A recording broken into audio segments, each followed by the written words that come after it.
আমরা জন্মের সময় হসপিটালে যখন গিয়েছেন, বাচ্চা জন্মের সময় বলছে বরিশাল নিয়ে যান, রাষ্ট্র কোনো দায় নিয়েছে? নাই নাই। সারা জীবন যে সুযোগ সুবিধাগুলোর কথা বললাম, রাষ্ট্র কোনো দায় নিয়েছে? নাই নাই। আপনি যখন মারা যাবেন, তারপরে কয়জনের পরিবারে থাকে একটি কবরস্থান, তার কতটুকু জায়গা আছে কবর দেওয়ার মতো জায়গা? অনেকেরই তো থাকে না। প্রত্যেকটি ইউনিয়ন ভিত্তিক কবরস্থান থাকা দরকার না? আছে আপনাদের এখানে? আছে। প্রত্যেকটি জায়গায় সরকারি কবরস্থান থাকতে হবে। ভাবে এগুলা?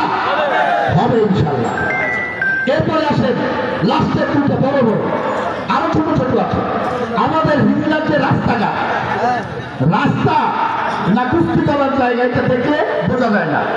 বোঝা যায় রাস্তাটা কুস্তি করার জায়গা। সাধারণ মানুষ অসুস্থ হয়ে যাচ্ছে, আর বয়স্ক যারা, আমার মা বোনেরা যারা, তারা চলার কোনো জায়গা নাই। এই রাস্তাগুলো সব ঠিক করতে হবে না? ঠিক করতে হবে? হবে ইনশাল্লাহ। এরপরে আসেন লাস্টের তিনটা জিনিস খেয়াল করবেন। আমাদের এখানে অনেক ভূমিহীন মানুষ আছে না? চরের অনেক জায়গায় বিদ্যুৎ নাই। বিদ্যুৎ নাই, বিদ্যুতের ব্যবস্থা করতে হবে না? হবে ইনশাল্লাহ হবে। আমাদের এখানে যোগাযোগ ব্যবস্থা খুব সংকট। আমাদের নির্বাচনী আসনটাই এমন, এক কথা শুরু হয়েছে লক্ষ্মীপুর থেকে, আর এক কথা শেষ হয়েছে শরীয়তপুর দিয়ে। কোথায় শরীয়তপুর আর কোথায় লক্ষ্মীপুর? এই জায়গাগুলোতে আমাদের বহুমুখী যোগাযোগ ব্যবস্থা করতে হবে। আমাদের মিরগঞ্জ ব্রিজ হলে যেমন আমরা হিজলার সাথে, কাজিরাটের সাথে সরাসরি বরিশাল এবং ঢাকার যোগাযোগ হবে, এটার সাথে একটি বিকল্প যোগাযোগ ব্যবস্থা আমরা করব। আবুপুর দিয়ে, শরীয়তপুর দিয়ে সরাসরি ঢাকা যাবে। হবে এটা দরকার?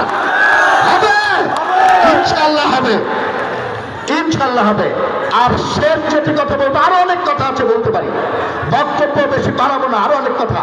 সবচেয়ে বড় সমস্যা আছেন, ভুলে গেছিলাম, সারা উপজেলায় দেখবেন যত উপজেলা আছে, ছেলেদের কলেজ আছে, মেয়েদের কলেজ আছে।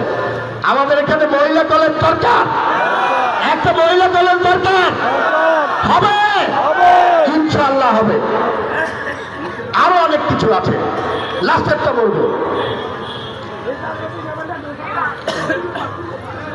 আসতেছি।